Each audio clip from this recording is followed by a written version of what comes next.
அனைவருக்கும் வணக்கம். நான் உங்கள் சாந்தி பேசுறேங்க. இன்றைய பதிவுல நாம என்ன பார்க்க போறோம் அப்படின்னு பார்த்தீங்கன்னா, எந்த கோவிலை எத்தனை முறை சுற்றி வர வேண்டும் அப்படிங்கறத பத்தி தான் நாம இந்த பதிவுல பார்க்க போறோம். வாங்க வீடியோக்குள்ள போகலாம்.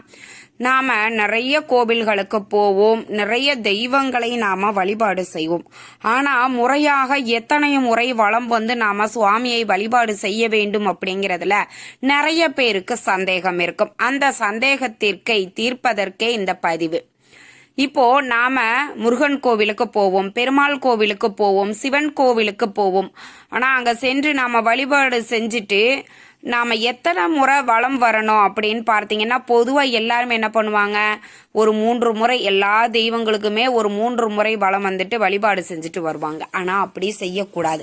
ஒவ்வொரு கோவிலுக்கும் ஒவ்வொரு சுவாமிகளுக்கும் ஒவ்வொரு முறை சுற்றி வர வேண்டும் அப்படிங்கிறது நியமிக்கப்பட்டிருக்கிறது. அப்படி ஒவ்வொரு தெய்வங்களையும், இப்ப விநாயகரையும் சிவனையும் எத்தனை முறை நாம வலம் வந்து கும்பிட்டால் நம்ம வாழ்க்கையில பல நன்மைகள் நடக்கும் அப்படிங்கிறத நம்ம பார்த்திடலாம். இப்ப எல்லா ஊர்லயுமே இருக்கக்கூடிய ஒரு கோவில் அப்படின்னா விநாயகர் கோவில். எல்லா ஊர்லயும் தெரு தெருவுக்கு விநாயகர் இருப்பார். விநாயகர் வழிபாடு ரொம்ப ரொம்ப எளிமையான ஒரு வழிபாடு தான். நீங்க விநாயகர் கோவிலுக்கு நாம சின்ன வயசுல இருந்து அது எக்ஸாம்னா போதும், அப்படியே அந்த விநாயகரை விழுந்து விழுந்து விழுந்து விழுந்து கும்பிடுவோம். மற்ற நாள்கள் போகும்போதே ஒரு குட் மார்னிங்கை போட்டுட்டு நம்ம பாட்டுக்கு போயிட்டே இருப்போம் இல்லைங்களா? அப்படி நம்ம இந்த விநாயகரை எத்தனை முறை வலம் வந்து நாம வழிபாடு செய்யணும் அப்படின்னு பார்த்தீங்கன்னா, ஒரு முறை நீங்க சுற்றி வந்து வலம் வந்து வழிபாடுகள் செய்யணும். பொதுவாக விநாயகரை நம்மளுடைய வினைகள் அனைத்தையும் தீர்த்து வைப்பார் அப்படின்னு சொல்வோம் இல்லைங்களா? அப்படி நம்ம விநாயகருக்கு எல்லா தெய்வங்களுக்கும் இல்லாத ஒரு சிறப்பான ஒரு வழிபாட்டை இவருக்கு செய்வோம். என்ன செய்வோம் அப்படின்னு பார்த்தீங்கன்னா, தோப்புக்கரணம் போடுவோம் இல்லைங்களா? இந்த தோப்பு கரணம் போட்டு தான் விநாயகரை வந்து வழிபாடு செய்வோம். கண்டிப்பா வந்து விநாயகருக்கு எவ்வளவு தூரம் அந்த தோப்பு கரணம் போட்டு நாம வழிபாடு செய்கிறோமோ அந்த அளவுக்கு விநாயகரை ஒரே ஒரு முறை வலம் வந்து நாம வந்து விநாயகரை வழிபாடு செய்யலாம்.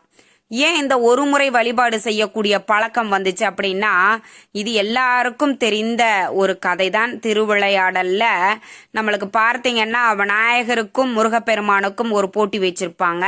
இந்த ஞான பழத்தை வந்து யாருக்கு வேணும், யாரு முதல்ல உலகத்தை சுற்றி வருகிறார்களோ அவர்களுக்கு இந்த ஞானப்பழம் அப்படின்னு ஒரு போட்டி வச்சிருப்பாங்க. அப்போ முருகப்பெருமான் தன்னுடைய மயிலை வாகனத்தில் ஏறி உலகத்தை சுற்றி வர புறப்பட்டு விடுவார். ஆனா விநாயகர் வந்து என்ன பண்ணுவாரு, தன்னுடைய அப்பா அம்மாவையே உலகம் என்று நினைத்து சிவனையும் பார்வதியும் ஒரு முறை வலம் வந்தால் உலகத்தை வலம் வந்ததற்கு சமம் அப்படிங்கிறதுனால அப்பா அம்மாவை சுற்றி அவர் அந்த ஞானப்பழத்தை வாங்கிடுவார். அதனால விநாயகருக்கு ஒரு முறை சுற்றி நீங்க வழிபாடு செஞ்சீங்க அப்படின்னா விநாயகப் பெருமான் நீங்கள் கேட்டது அனைத்தையும் கொடுப்பார்.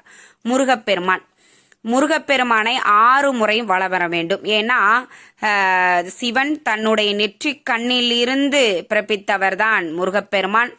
6 முருகப்பெருமானாக 6 குழந்தைகளாக அவதரித்தார். அந்த 6 பேரையும் கார்த்திகை பெண்கள் வளர்த்தார்கள். சக்தி 6 முகனையும் ஒரு முகமாக சரவணபவனாக நம்மளுக்கு கொடுத்தார். அதனால 6 முகப்பெருமானுக்கு 6 முறை வலம் வந்து அவரை நாம வழிபட்டோம் அப்படின்னா முருகப்பெருமானினுடைய அருள் நம்மளுக்கு பரிபூர்ணமாக கிடைக்கும். கண்டிப்பா எல்லாருமே முருகப்பெருமானுடைய ஆலயத்திற்கு போறீங்க அப்படின்னா 6 முறை வலம் வந்துதான் முருகப்பெருமானை வழிபாடு செய்யணும். அதை இனிமே ஞாபகத்துல வச்சுக்கோங்க. இப்ப அம்பாள் படம், அது எந்த அம்பாள் கோவிலாக இருந்தாலும் சரி, மாரியம்மனா இருக்குது, துர்க்கை அம்மனா இருக்குது, சக்தியாக இருக்கிறாள் அப்படின்னா 5 முறை நாம அம்பாளை வழிபாடு செய்ய வேண்டும். 5 முறை கோவிலை சுற்றி வந்து அம்பாளை நீங்க வழிபட்டீங்க அப்படின்னா நீங்கள் நினைத்ததை கொடுப்பாள் அம்பாள். அந்த அளவுக்கு ரொம்ப ரொம்ப சக்தி வாய்ந்தது அம்பாள் வழிபாடு அப்படின்னாலே எல்லாருக்கும் ரொம்ப பிடிக்கும். தன்னுடைய அம்மா கிட்ட எதை கேட்கிறோம், எவ்வளவு உரிமையோடு கேட்கிறோமோ அந்த அளவுக்கு ரொம்ப உரிமையோட கேட்போம். எனக்கெல்லாம் எங்க ஊர்ல சர்வசக்தி மாரியம்மன் கோவில் இருக்குது. எனக்கு என்ன கஷ்டம் வந்தாலும் என்ன துன்பம் வந்தாலும் அங்க போய் ஒரு சொட்டு கண்ணீரை விட்டு நான் அழுதுட்டு வந்தேன் அப்படின்னா அந்த விஷயம் பனி போல அப்படியே காணாம போயிரும். அந்த அளவுக்கு எனக்கும் அந்த அம்பாளுக்கும் ஒரு பாண்டிங் இருக்குதுன்னே சொல்லலாம். அந்த மாதிரி ஒவ்வொருத்தருக்குமே இருக்கும். உங்களில் எத்தனை பேர் இந்த மாதிரி அம்பாள் கிட்ட நீங்க அம்மா மாதிரி உரிமை எடுத்து பேசி வேண்டிக்குவீங்க அப்படிங்கறத என்னோட கமெண்ட் பாக்ஸ்ல பகிர்ந்துக்கோங்க. அடுத்தது சிவன் கோவில். சிவன் கோவிலுக்கு நாம போனோம் அப்படின்னா சிவனை 5 முறை நம்ம வலம் வர வேண்டும். பாஞ்சாச்சரன் அப்படின்னே அவருக்கு பெயர் இருக்கிறது. ஓம் நமச்சிவாய இல்லையா, 5 எழுத்து மந்திரத்தை கொண்டவருக்காக 5 முறை அவரை வலம் வந்து சிவபெருமானை நாம வழிபட்டோம் அப்படின்னா தீராத நோய்கள் தீரும், கணவன் மனைவி ஒற்றுமை மேம்படும். அதே மாதிரி பார்த்தீங்கன்னா நம்மளுக்கு முக்தி கிடைக்கும் அப்படின்னு சொல்லப்பட்டிருக்குது. கண்டிப்பா இனிமே சிவன் கோவிலுக்கு நீங்க போறீங்க அப்படின்னா சிவனை 5 முறை வலம் வந்து சிவபெருமானை வழிபாடு செய்யுங்கள். நிச்சயம் வாழ்க்கையில உங்களுக்கு நாள்பட்ட நோய்கள் கூட தீரும் அப்படின்னு சொல்லப்பட்டிருக்கு. அடுத்தது பெருமாள் ஆலயம். நீங்க பெருமாள் ஆலயத்திற்கு போனீங்க அப்படின்னா பெருமாளை 3 முறை வலம் வந்து பெருமாளை நாம வழிபட்டோம் அப்படின்னா வாழ்க்கையில சகல செல்வங்களையும் நம்மளுக்கு கொடுப்பார்.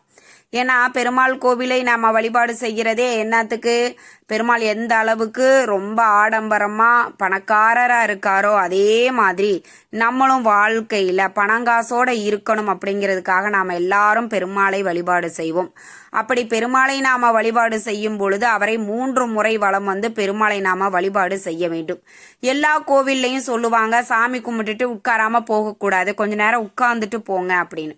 ஆனா பெருமாள் கோவில்ல மட்டும் உட்காரக்கூடாது அப்படின்னு சொல்லுவாங்க. வாங்கின வரத்தை அங்கேயே விட்டுட்டு வருவதாக ஐதீகம் அப்படின்னு சொல்லி பெருமாள் கோவிலுக்கு போயிட்டு நீங்க வழிபாடு முடிச்சுட்டு நேரம் உங்க வீட்டுக்கு தான் வரணுமே தவிர அங்க உட்கார்ந்து வருவது அப்படிங்கிறதை தவிர்ப்பது ரொம்ப நல்லதுன்னு சொல்லப்பட்டிருக்கு.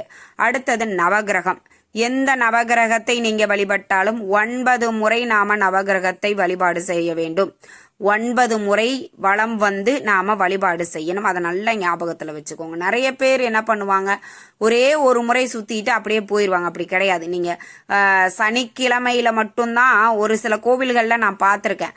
சனிக்கிழமையில அந்த நவகிரகத்துக்கு 9 முறை சுத்தி வழிபாடெல்லாம் செய்வாங்க. ஆனா மற்ற நாட்கள்ல பாத்தீங்கன்னா ஒரு முறை சுத்திட்டு அப்படியே போயிருவாங்க. அப்படி கிடையாது. நவகிரகங்கள்ல நீங்க வழிபாடு செய்ய ஆரம்பிச்சிட்டீங்க அப்படின்னா 9 முறை சுற்றி வந்து வழிபாடு செய்ய வேண்டும்.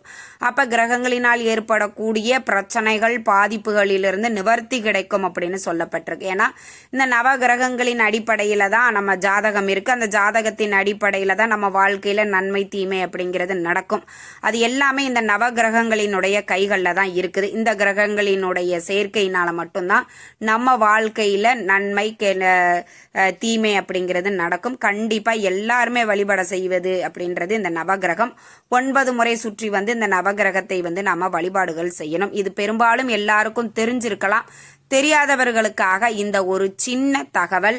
கண்டிப்பா இனிமே நீங்க கோவிலுக்கு போறீங்க அப்படின்னா இத ஒரு முறை நீங்க ஞாபகம் வச்சுட்டு வழிபாடு செஞ்சுட்டு வாங்க. நிச்சயம் நீங்கள் கேட்டது கிடைக்கும். இந்த தகவல் உங்களுக்கு ரொம்பவுமே பயனுள்ளதாக இருந்திருக்கும்னு நினைக்கிறேன். வீடியோ பிடிச்சிருந்தா லைக் பண்ணுங்க, ஷேர் பண்ணுங்க, கமெண்ட் பண்ணுங்க. இந்த பதிவை உங்களுடைய உற்றார் உறவினர்கள் நண்பர்களுக்கும் ஷேர்